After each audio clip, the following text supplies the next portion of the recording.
para quem está do seu lado aí, Deus fala a beça. Amém? Tem gente que pensa, Deus está calado, Deus não fala nada, você está enganado. Deus gosta de falar e fala.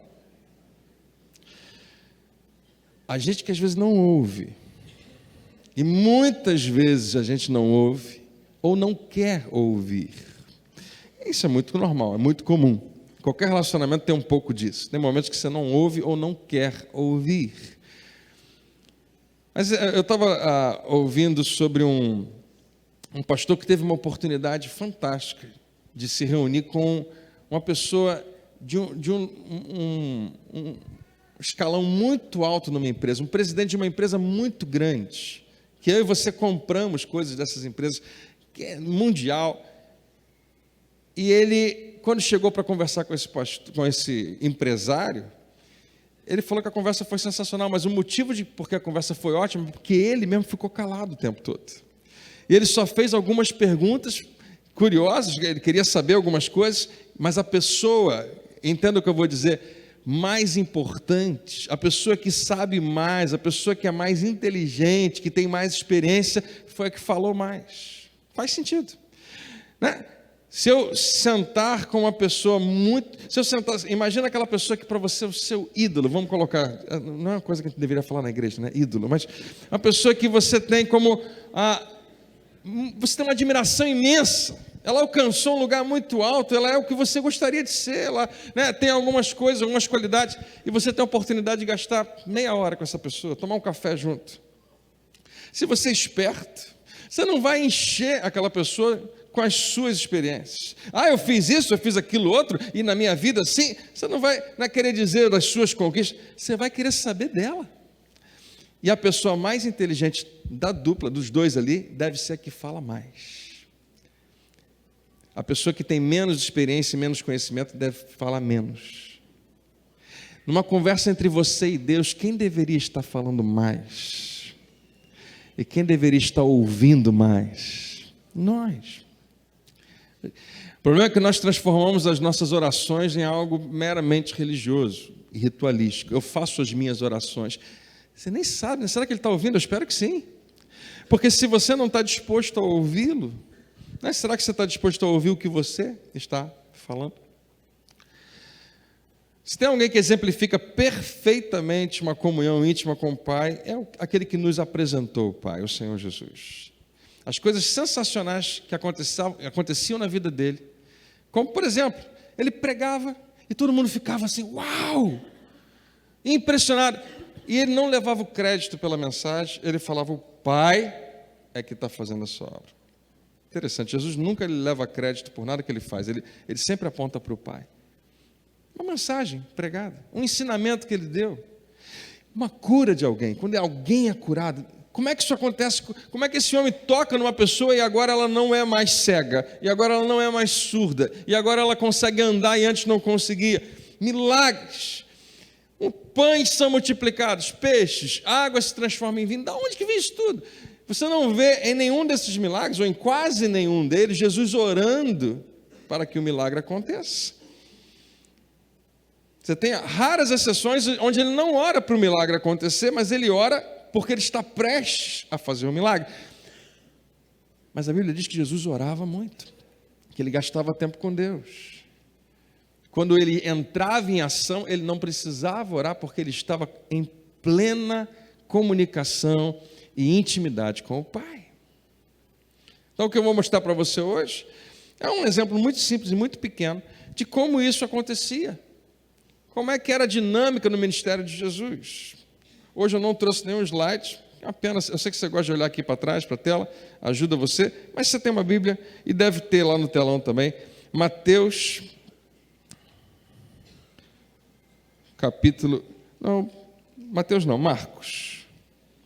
Marcos capítulo 11.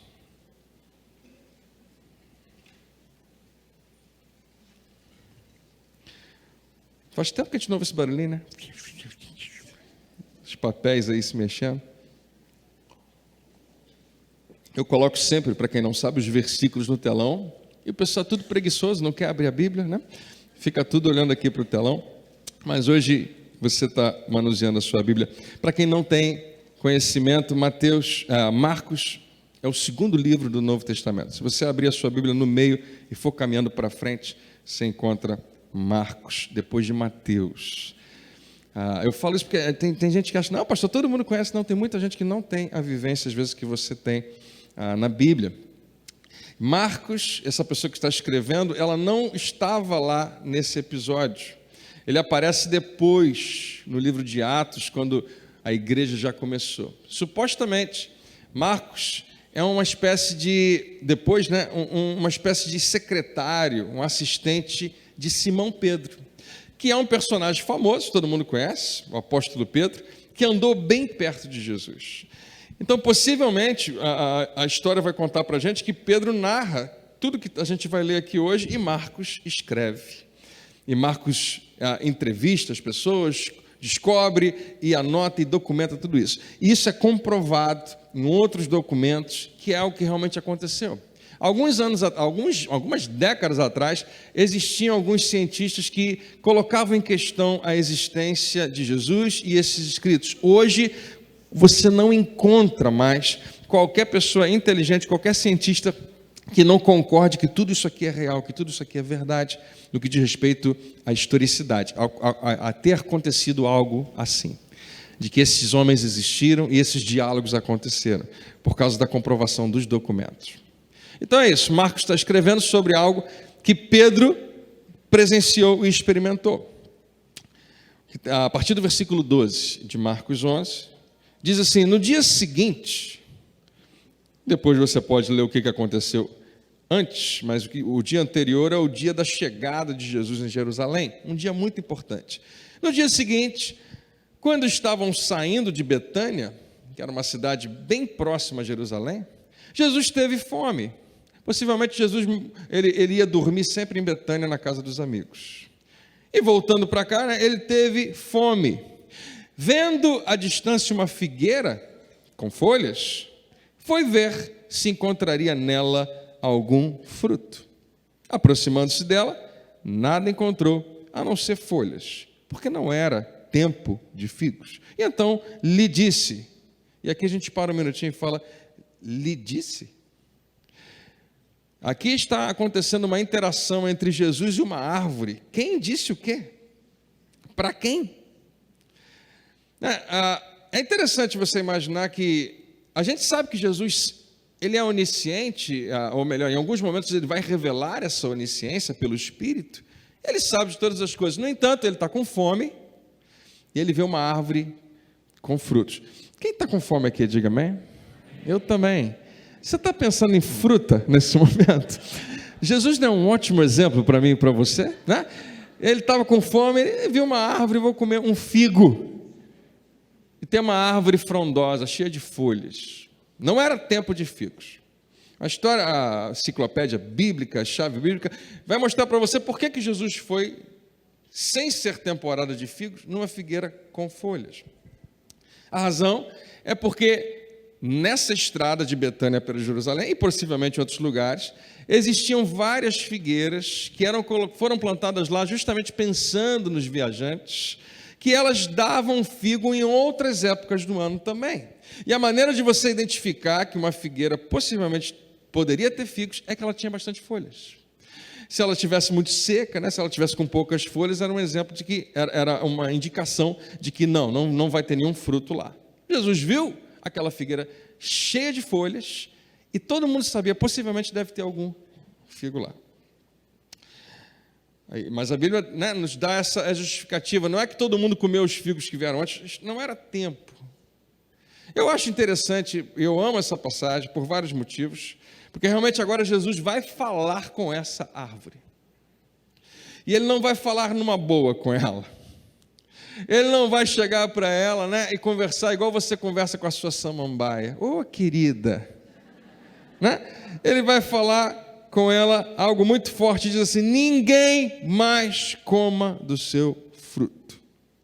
E os seus discípulos ouviram isso. Eu não sei se o que eu vou extrair dessa passagem para você hoje se encaixa com o que você pensava sobre isso. Eu duvido que a gente esteja perto de entender tudo que isso aqui significa. Mas deixa eu tentar só traduzir um pedaço disso. Jesus olha para uma árvore, ela está cheia de folhas, ele vai até lá, procurando fruto. Chega lá, ele procura e só tem folhas. Cá entre nós, essa figueira era mentirosa. Ela aparentava uma coisa, mas não tinha nada realmente para mostrar. Ela tinha toda uma aparência de que produzia fruto, e que tinha fruto, e tinha algum resultado para mostrar, mas era só aparência.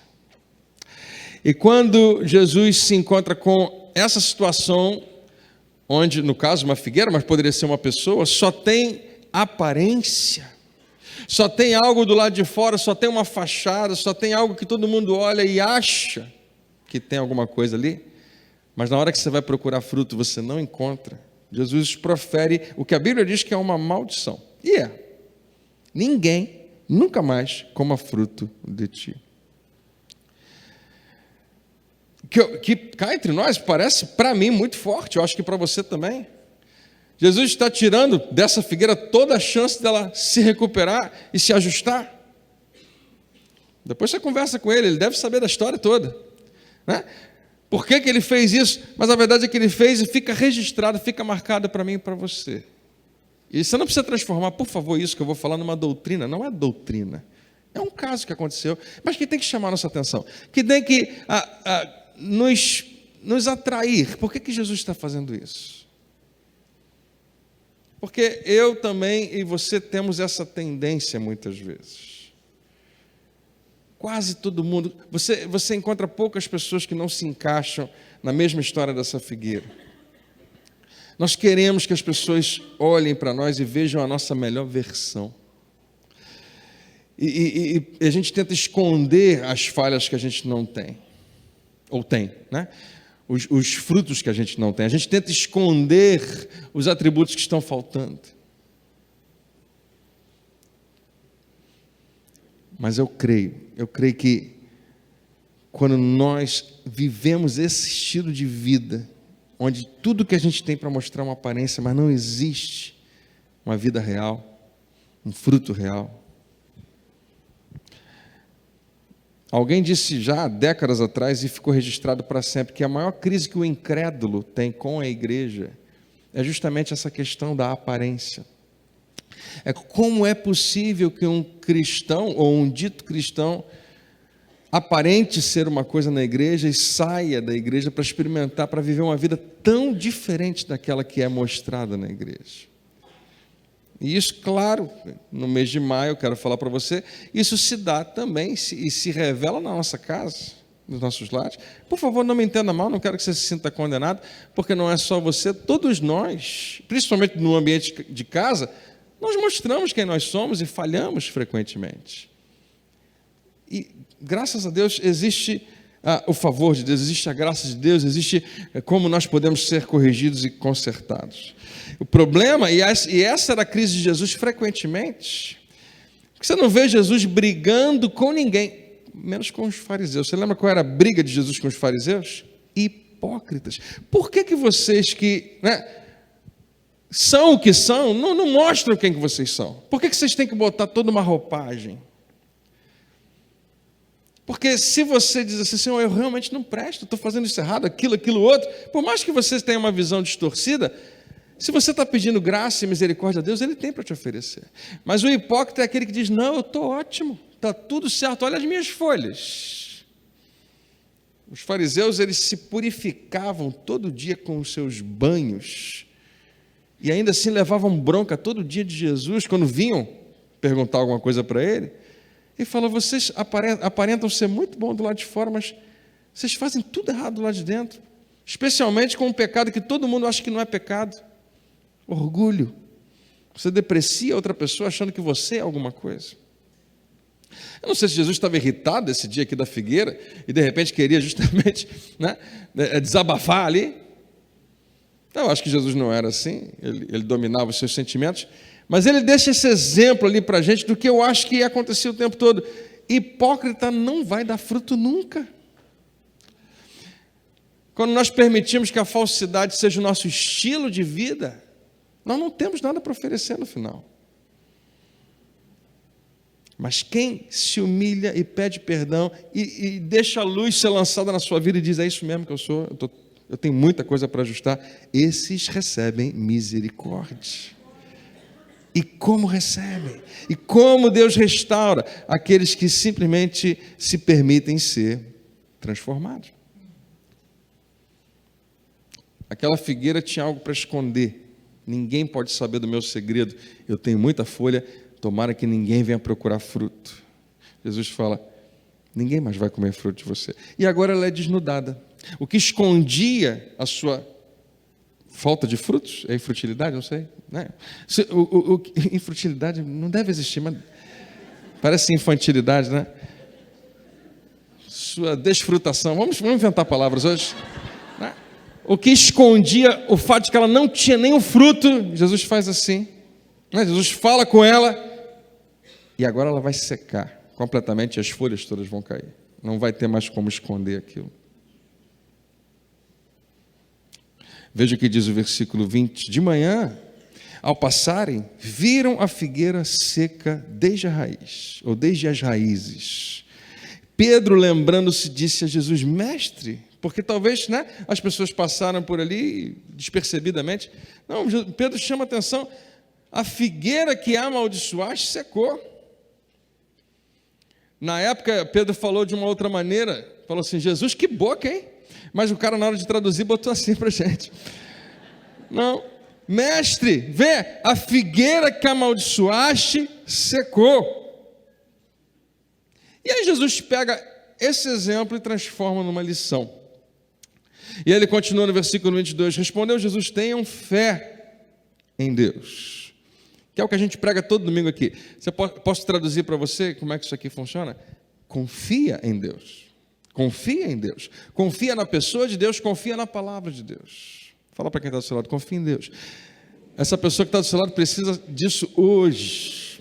Confia em Deus. E agora ele vai falar algo que parece que é um pouco contraditório, porque ele está falando para você confiar em Deus e agora parece que ele vai falar para você confiar em você mesmo. Preste atenção. Eu asseguro que se alguém disser a este monte, levante-se e atire-se no mar, e não duvidar em seu coração, mas crer que acontecerá o que diz, assim lhe será feito. Jesus não está falando, se você disser e você orar a Deus e pedir, e fizer uma campanha, e fizer uma corrente, e chamar todo mundo. Não, se você disser, vai acontecer. Peraí, Jesus, Deus não entrou aqui nesse versículo. Mas entrou antes.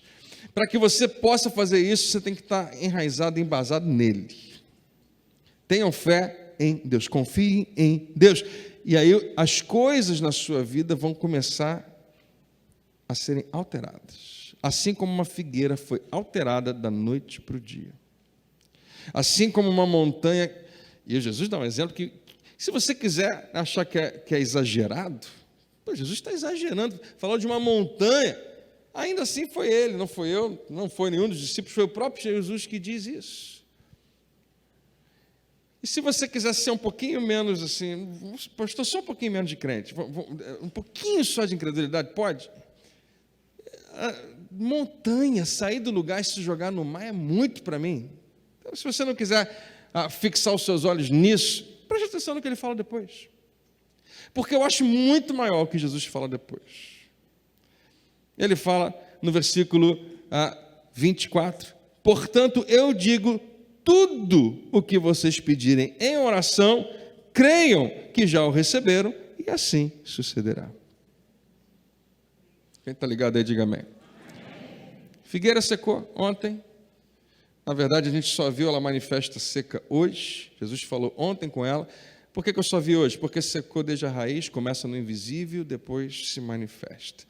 Pedro chama a atenção, que interessante, e Jesus pega aquilo e fala, você viu o que eu fiz? Você pode fazer também maior. Você viu o que eu fiz com a figueira? Você pode fazer com a montanha. Muda a situação. Hoje você está vendo uma figueira mudada, amanhã você pode ver uma montanha mudada. Como, Jesus? E ele explica com muita clareza. Já aprendi. Então, basta falar e crer que vai acontecer. Basta orar e crer que vai acontecer. Não. Não perca a primeira parte. Isso parte de um relacionamento vivo com Deus. Confia em Deus.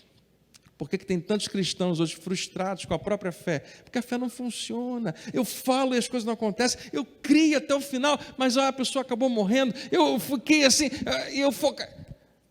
E a gente ignora que Deus não nos deu palavras mágicas, Ele não nos deu um pozinho mágico, Ele não nos deu uma receita de bolo, Ele nos convida a relacionamento. Isso aqui não falha na vida de quem anda com Deus, e anda de verdade. E talvez poucos de nós podemos nos encaixar exatamente nisso daqui, mas uma coisa é certa, Jesus sabia direitinho o que ele estava falando. Ele sabia que se você ainda não experimenta montanhas sendo removidas da sua vida, talvez você tenha. Eu sei que nessa igreja tem um monte de testemunho para contar de Deus ter feito algo que era impossível. Quantos aqui tem um testemunho que você sabe, na sua vida Deus fez algo que para você era impossível? Levanta bem alto, faz assim, mais alto, deixa todo mundo olhar para a sua mão.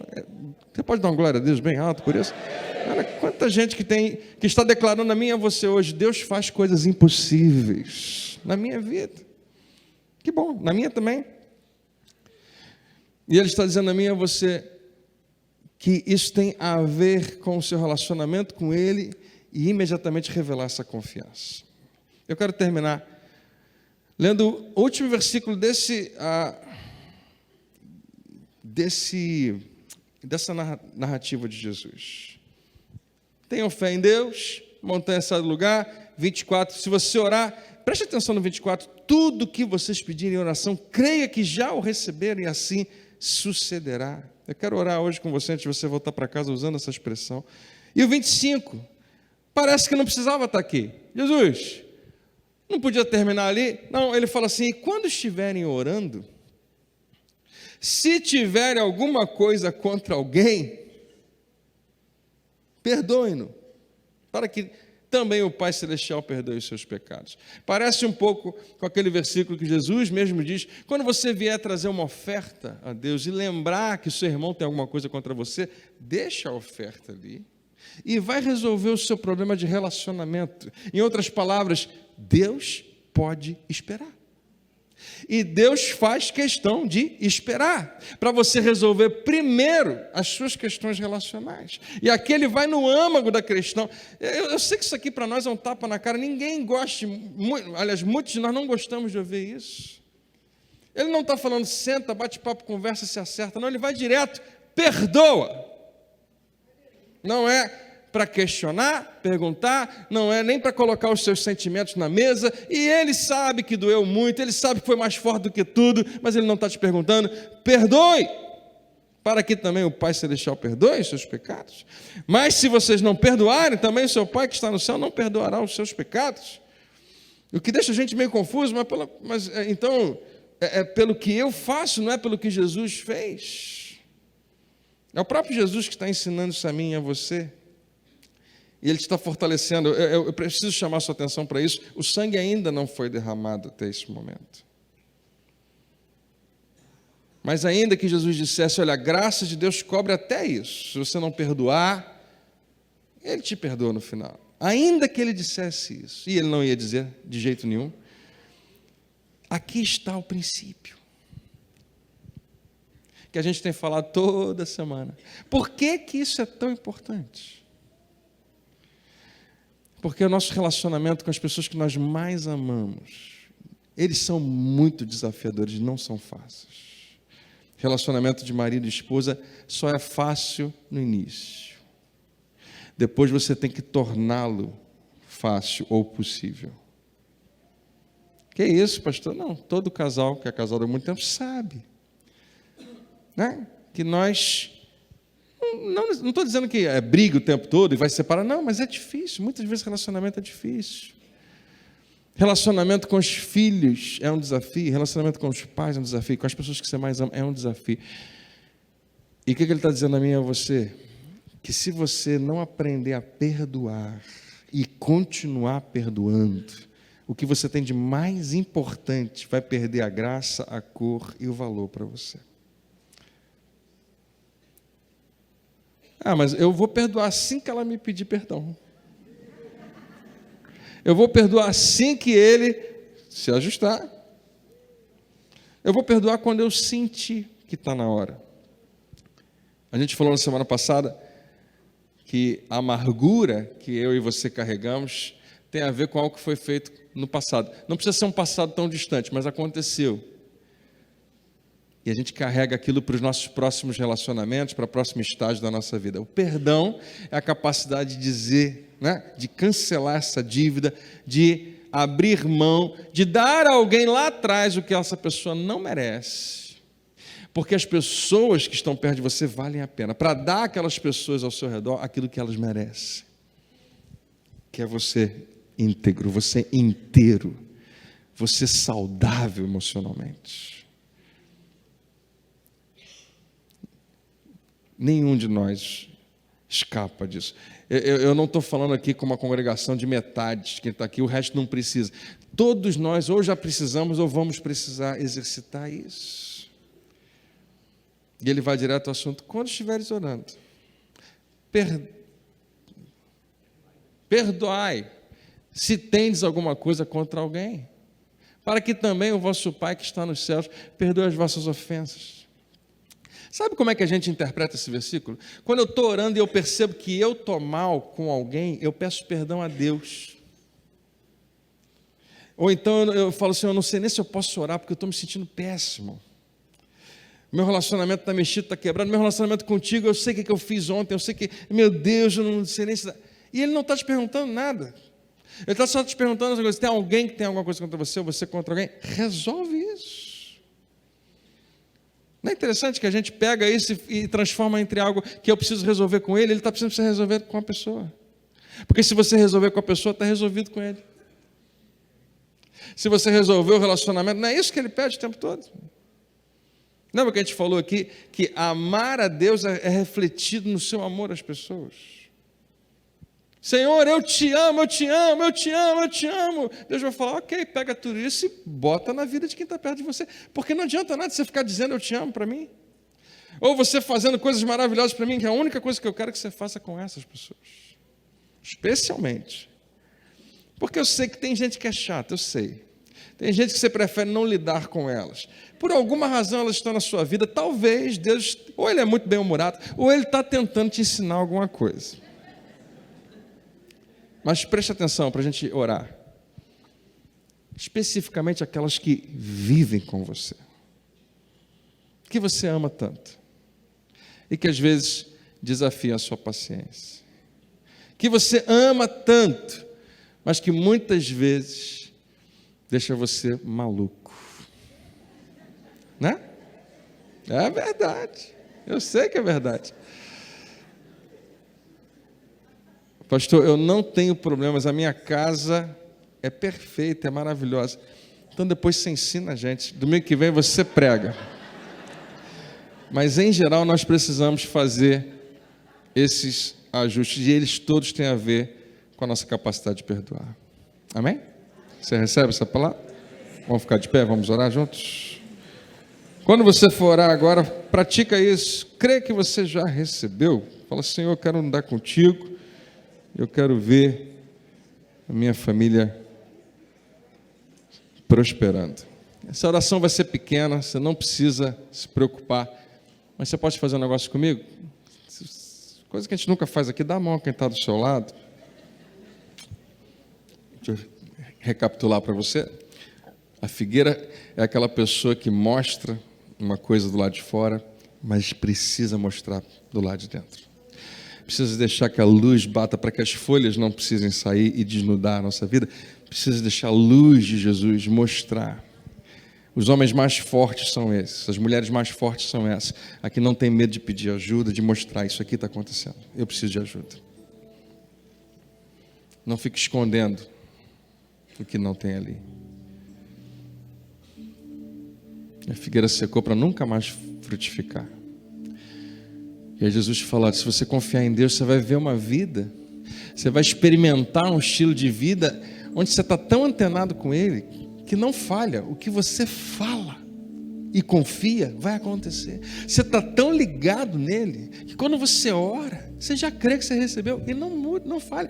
Pode não acontecer exatamente no seu tempo, mas ele não falha. Creia que já é teu. Mas eu não creio que já é meu distante dele, é com ele colado comigo. E aí Jesus para tudo e fala, só tem uma questão, antes disso tudo, resolve o relacionamento. Resolve as questões que Deus considera as mais importantes, porque Deus não tem o menor problema em te dar muito dinheiro, te dar muita saúde, te dar muita coisa boa. Na verdade, em Cristo Ele já te deu, Ele só está olhando para os seus relacionamentos, é o foco dele. Como é que você tem tratado os meus filhos, aqueles que eu amo? Do jeito que eu amo você, eu amo com amor eterno. Como é que você tem tratado eles?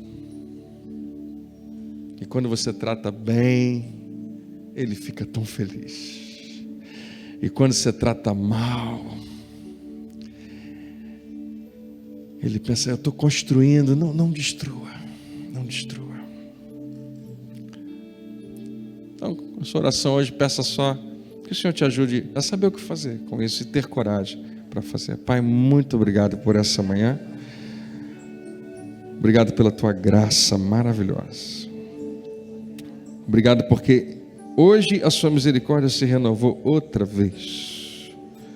E a cada manhã nós temos esse presente de que não tem fim. O teu amor não tem fim, a tua graça não tem fim. E assim como o Senhor revelou graça na nossa vida, ajuda-nos a revelar na vida de outras pessoas. Ajuda-nos a dar a pessoas que não merecem o melhor que a gente puder dar. Ajuda-nos, Senhor, a dar a pessoas que não merecem exatamente o contrário do que elas esperavam. O amor e a graça do Senhor Jesus. Pai, nós não queremos ser figueiras que vão secar, mas que vão frutificar.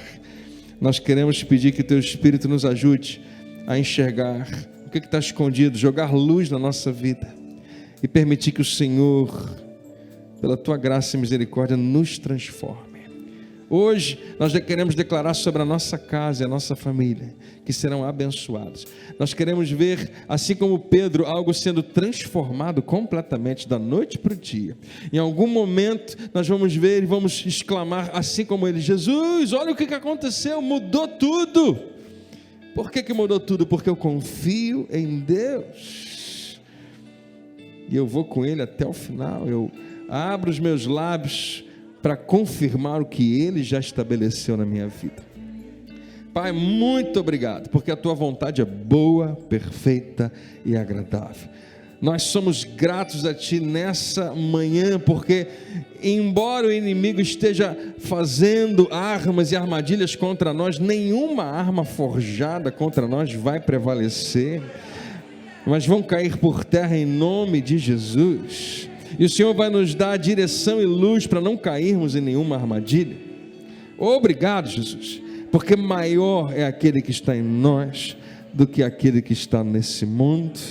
Nós te exaltamos, nós te louvamos pela confiança que nós podemos ter, que se Deus é por nós, quem será contra nós? Pai, recebe toda a glória, toda a honra para sempre, em nome de Jesus. Que todos digam amém.